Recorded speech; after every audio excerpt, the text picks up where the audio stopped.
I agree with everyone who's spoken before me. Oh, well, that's good. Okay? Just I have one little quibble. The first dialogue we heard, the refrain was, your government. Your government has done this. Your government has done that. I don't know about you, but this is not my government. Is it your government? Well, they've never been elected.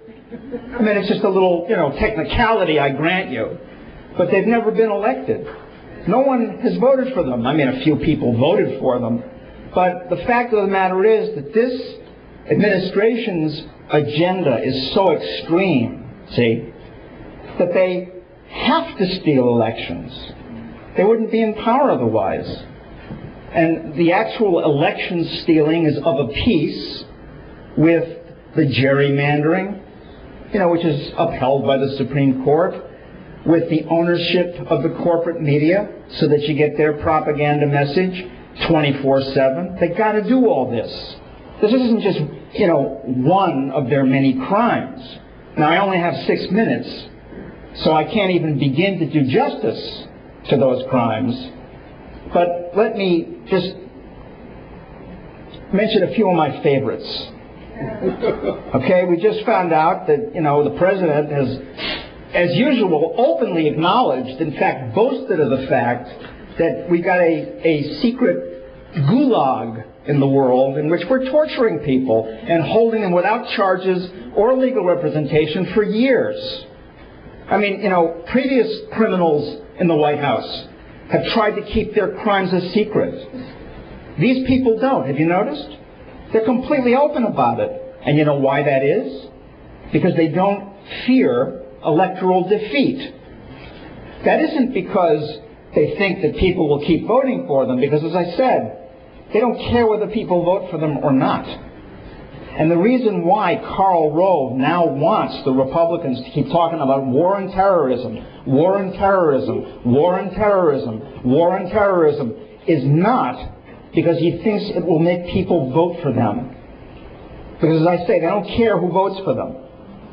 The reason why Karl Rove wants them to keep hammering at war and terrorism, war and terrorism, war and terrorism, is that will be the handiest rationale, the top talking point to explain why they managed to win again.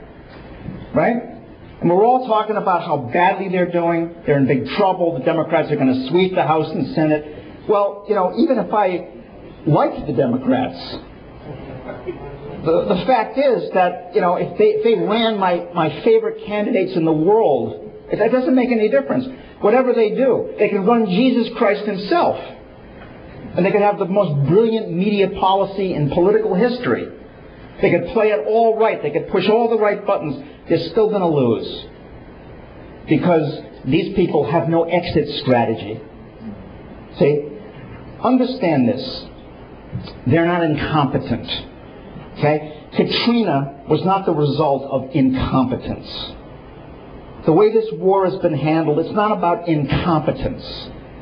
I mean, we like to say it's incompetence because it makes us feel better. It certainly makes the press feel better. They're just so clumsy. They're so awkward. They can't do anything right. Well, at holding power, at stifling dissent, at making the world a more dangerous place, at hastening Judgment Day, at bringing the apocalypse a little closer. They're extremely good. They've done a great job. They have. This is why the terrorists like Bush and Cheney. This is why anyone who bothers to look into it will find that Osama bin Laden and the rest of them love Bush. Because he's given them more than they ever possibly could have wanted. He shares with them an apocalyptic worldview. Right? And that worldview is profoundly un-American. Profoundly un-American. Therefore, anything that we do to resist this regime, to try to obstruct them as they continue to wreak havoc nationally and globally, anything we do against them is completely patriotic.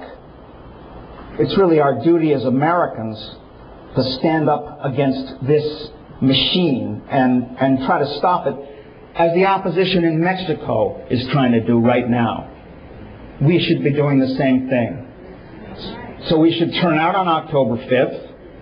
I regard this as a sort of necessary dress rehearsal for what's going to happen after this next election day, when, believe me, the Republicans, surprisingly enough, will squeak by again.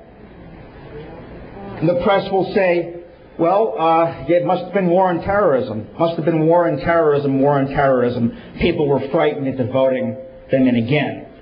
Okay?